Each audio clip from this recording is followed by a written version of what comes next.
Como pudemos ver ao longo das últimas aulas, e ainda que a história verdadeira seja um trabalho árduo de ser escavado entre infinitas páginas de livros e tradições antigas, e ainda que existam diferenças de premissas adotadas para se determinar há quantos milênios ocorreram as eras anteriores, uma coisa é certa: os filhos dos deuses habitaram a terra e se multiplicaram, tornando-se homens e fundindo-se à raça humana.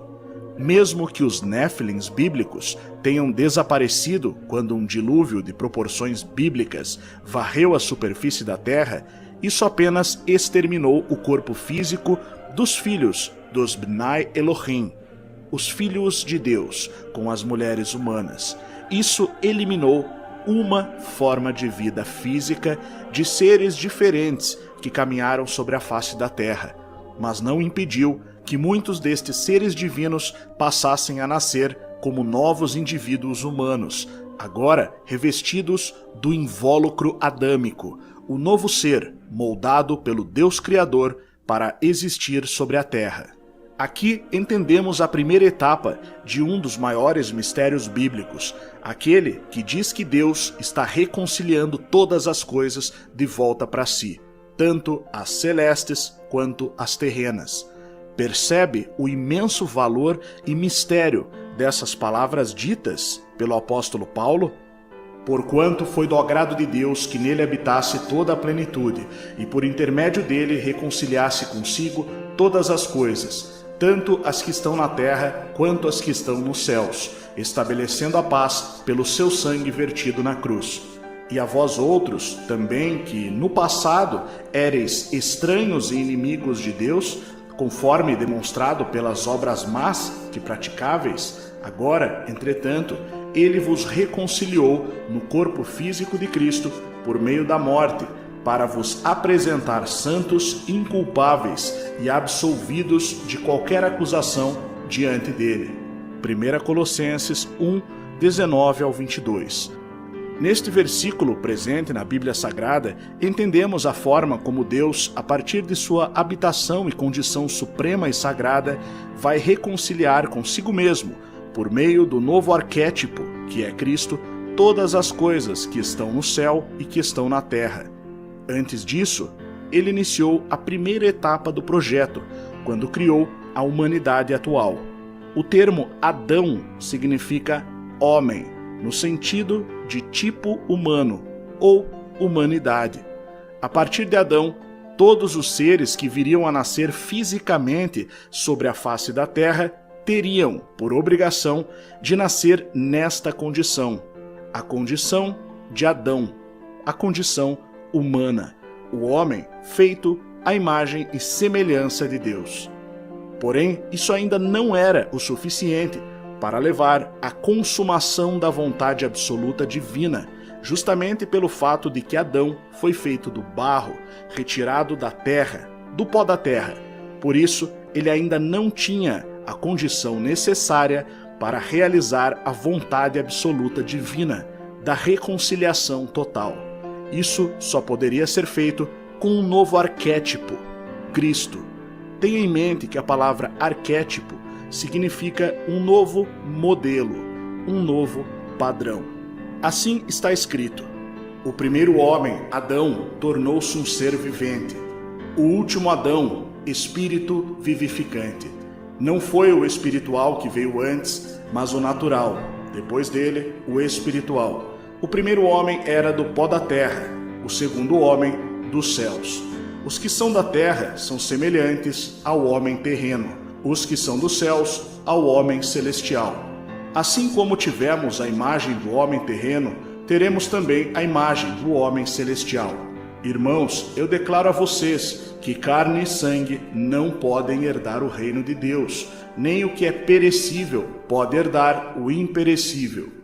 1 Coríntios 15, versos 45 ao 50. Aqui cabe um detalhe importante e crucial a ser compreendido. Os deuses, como eram chamados, sempre nasceram na terra. Sempre, desde que a terra existiu pela primeira vez. Eles nasceram de diferentes formas, organizaram-se de diferentes maneiras, e, como vimos, foi-lhes permitido governar e ordenar. Mas, uma vez vencidos pelo caos, muitos deles foram também condenados a morrer como homem e a cair como qualquer dos príncipes, como está escrito no Salmo 82, que vimos. Os deuses sempre nasceram sobre a terra, mas nem sempre da mesma forma e nem sempre seguindo o mesmo propósito e a mesma ordem. Porém, eles vinham e se estabeleciam, e assim aperfeiçoavam a humanidade, ou a corrompiam ainda mais. Seu poder transcendente sempre fora capaz de influenciar os rumos dessa terra, tendo como força motriz sua própria existência, quando aqui se manifestavam. Quando a ordem cósmica mudou da era anterior à criação do mundo para a era adâmica, eles nasciam e realizavam feitos. Quando o dilúvio varreu a terra, eles nasciam e morriam, mesmo aqueles que não romperam os limites da realidade, mesclando de forma profana o terreno ao divino, como fizeram as sentinelas caídas do livro de Enoque, citadas em Gênesis 6, versículo 4. E depois do dilúvio, eles nasciam em corpos humanos, debaixo dos limites estabelecidos pelo verdadeiro Deus, o Pai dos Elohim e Criador de todos os deuses. Agora, na condição adâmica, nem todos os que nasciam na terra eram deuses, de fato. Alguns eram realmente novas almas, semeadas na condição humana. Ora, o Criador cria, este é o seu propósito maior, seu principal atributo. Ele simplesmente, a partir de si mesmo, expande e cria a vida. Ele semeia a vida como grãos em um campo de trigo. Muitas almas que nascem neste mundo são almas jovens, vivendo suas novas experiências como uma fração do todo recém-surgida. Mas nem todos são assim. Alguns, de fato, pertenciam a uma linhagem real, sendo estes descendentes de uma realeza que nosso mundo é incapaz de compreender, pois não faz parte e não é proveniente deste mundo. Estes são os deuses, aqueles que permaneceram e que seguem tendo sua própria experiência, mas agora na condição humana. Primeiro na condição adâmica e depois na condição do último Adão, o Cristo. Primeiro como vasos de barro adâmicos e depois como espíritos renascidos em Deus, tornando-se repletos de vida, renovados na essência divina como novas criaturas, agora semelhantes ao unigênito de toda a criação. Estes tornaram-se, segundo a vontade divina, reconciliando-se pela única purificação possível, o único caminho de volta para a irmandade divina. Esta parte da humanidade, de descendentes da realeza divina e nascidos sobre a face da terra, são o verdadeiro sangue real, o Santo Grau.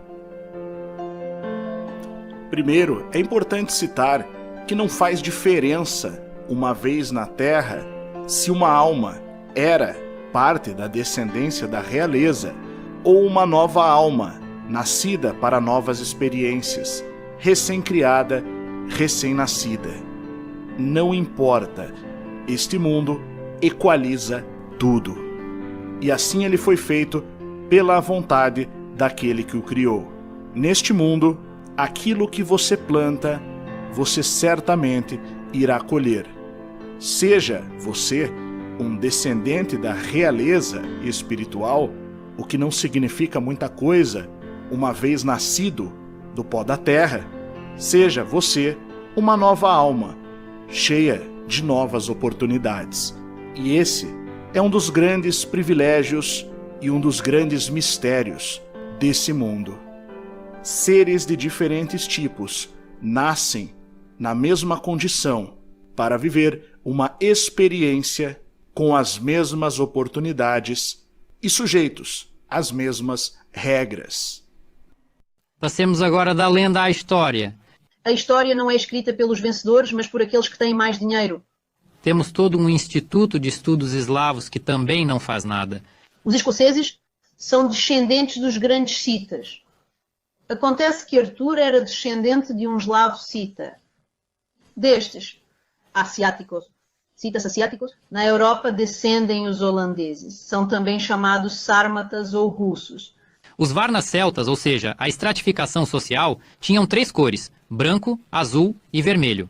Se olharmos para as bandeiras, esta é a bandeira russa, esta é a bandeira holandesa, esta é a bandeira francesa, esta é a bandeira sérvia. Elaborou um plano para conquistar toda a Europa. De acordo com as fontes, sabemos que a Sítia estava a ser esfregada de Vladivostok a Lisboa.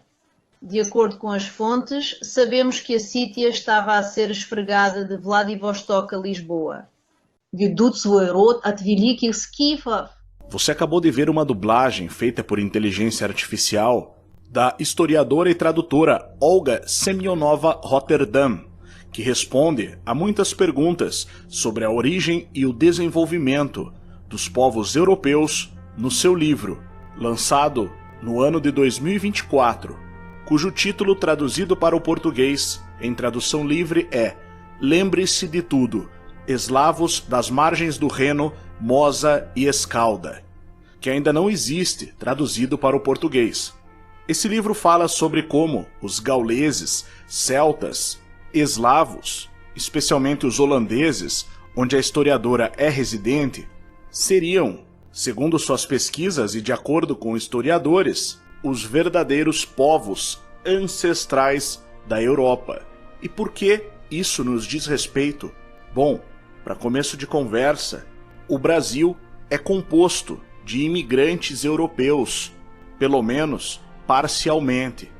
As conclusões que os historiadores começam a chegar hoje em dia ao cavar mais fundo é que simplesmente França, Inglaterra ou Bretanha, incluindo Irlanda, Escócia, vamos falar da Galícia, que originou o reino de Portugal, e de Portugal, cujo primeiro rei, Dom Afonso Henriques, já na era cristã, em 1139, viria a ser coroado em um rito celta.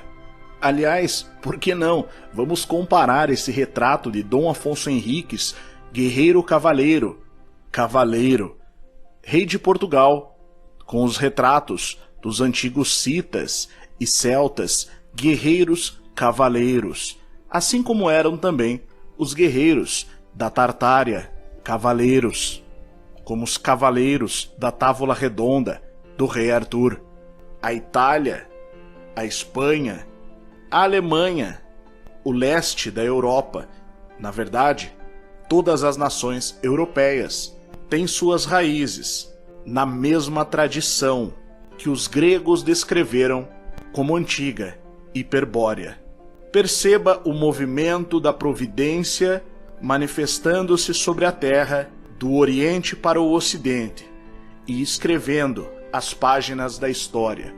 Independente dos enganos e acobertamentos da nossa historiografia, há uma ação vertical de cima para baixo que conduz as rédeas da história.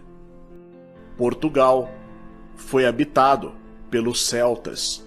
A Bretanha foi habitada por povos desta mesma origem. Porque os acontecimentos ocorridos nas margens do Oceano Atlântico há mais de 3.000 anos foram esquecidos, quem se beneficia em esconder a verdadeira história dos citas na Europa? A historiadora Olga Semyonova Rotterdam procurou responder muitas perguntas sobre a origem e o desenvolvimento dos povos europeus neste livro.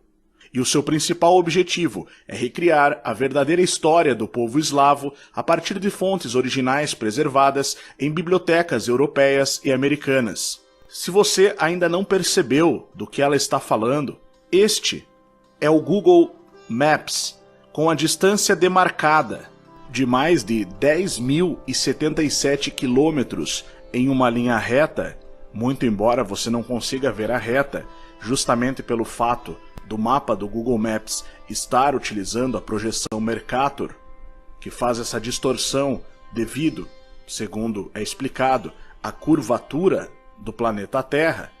Mas essa é a distância entre Lisboa e Vladivostok, que foi citado pela historiadora em uma linha reta, 10.077 quilômetros. A circunferência da Terra tem, segundo a ciência, 40 mil quilômetros. Isso equivale a dizer que esse império dominou 1/4 da Terra em extensão. Isso somente em linha reta, descartando os oceanos. Essa é só a distância que separa Vladivostok, no extremo leste russo, próximo ao Japão, de Lisboa. O rei Arthur, da literatura céltica cristã, de acordo com Olga Semionova Rotterdam, descende de um antigo império que dominou todo esse território e que foi o responsável pela criação dos povos por toda a Europa, e que por alguma falsificação histórica nós aprendemos de maneira desavergonhada nos livros escolares que quando o Império Romano Ocidental caiu, ele caiu dominado por povos bárbaros, que seriam diversos povos vindos justamente do leste e do norte, nórdicos, germânicos, os próprios celtas, saxões, visigodos, entre outros. Mas na verdade, esses bárbaros poderiam também ser chamados de tártaros, poderiam também ser chamados de citas, poderiam também ser chamados de descendentes daquele local que os antigos gregos chamaram de Hiperbórea.